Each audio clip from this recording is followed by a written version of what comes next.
నాన్నగారు కూడా బిడ్డని, తన భార్యని, తన తల్లిని, తన కోడలని, మన్మరాలని చాలా సమానంగా పెంచారు.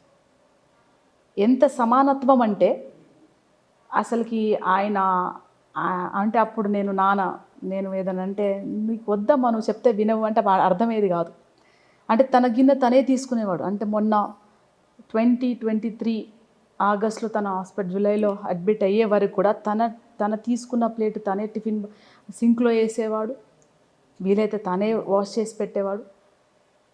తన బట్టలు స్నానం చేసుకొని వచ్చినాక తన బకెట్ బట్టలు తీసుకొచ్చి పనామెకి తనే ఇచ్చేవాడు. తన పుస్తకాలు తనే క్యారీ చేసేవాడు. తన టిఫిన్ బాక్స్ తనే తీసుకెళ్ళి తనే పెట్టమే అవన్నీ రెడీ చేసి ఇస్తుంటే కూడా ఆ గౌరవం. ఇంకా చెప్పాలంటే తన వాష్రూమ్ కూడా తనే కడుక్కునేవాడు.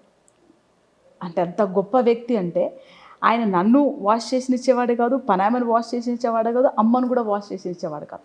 అంటే ఆ level of respect he has given to the women it's great. అయితే నాకు తెలిసి అయితే ఏ ఒక్క మహాకవి, ఏ ఒక్క పొలిటికల్ లీడర్, ఏ ఒక్క రాజకీయ నేత, ఏ ఒక్క లీడరు అంత డౌన్ టు అర్త్.